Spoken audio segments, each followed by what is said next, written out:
Autobiography of a Yogi by Paramahansa Yogananda, with a preface by W.Y. Evans Wentz, mad.lit.sc.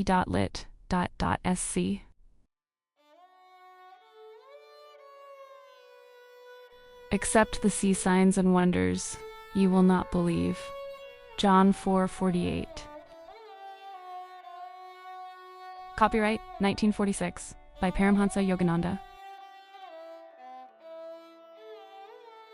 Dedicated to the memory of Luther Burbank, an American saint.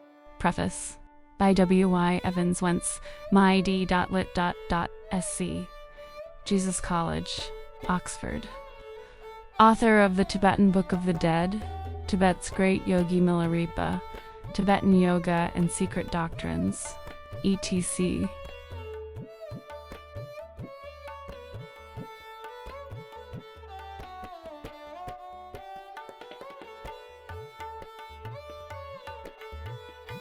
The value of Yogananda's autobiography is greatly enhanced by the fact that it is one of the few books in English about the wise men of India which has been written, not by a journalist or foreigner, but by one of their own race and training. In short, a book about yogis by a yogi.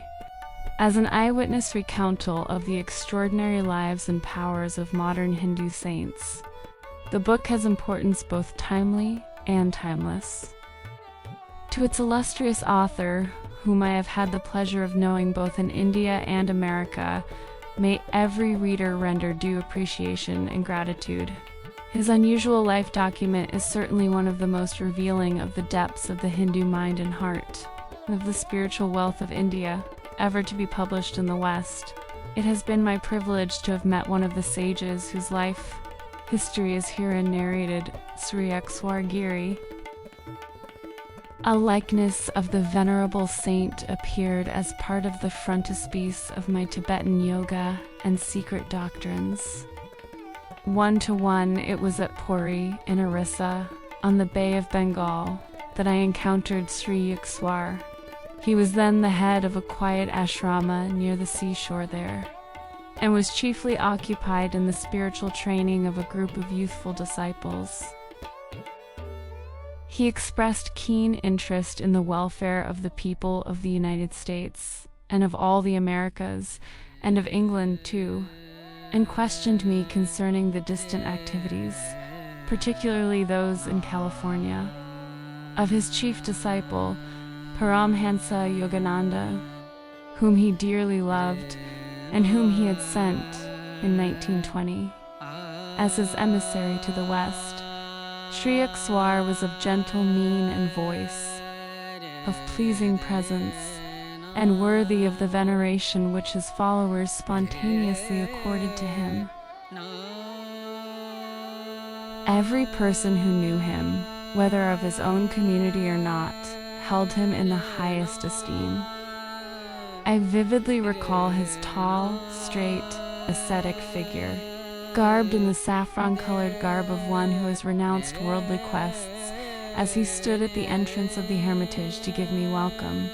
His hair was long and somewhat curly, and his face bearded. His body was muscularly firm but slender and well-formed, and his step energetic. He had chosen as his place of earthly abode the holy city of Puri, whither multitudes of pious Hindus, representative of every province of India, come daily on pilgrimage to the famed temple of Jagannath, Lord of the world. It was at Puri that Sri Yukteswar closed his mortal eyes. In 1936, to the scenes of this transitory state of being, and passed on, knowing that his incarnation had been carried to a triumphant completion. I am glad indeed to be able to record this testimony to the high character and holiness of Sri Yukteswar.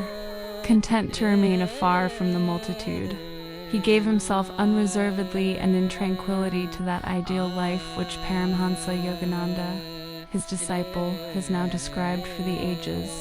W. Evans Wentz, 1-to-1, Oxford University Press, 1935.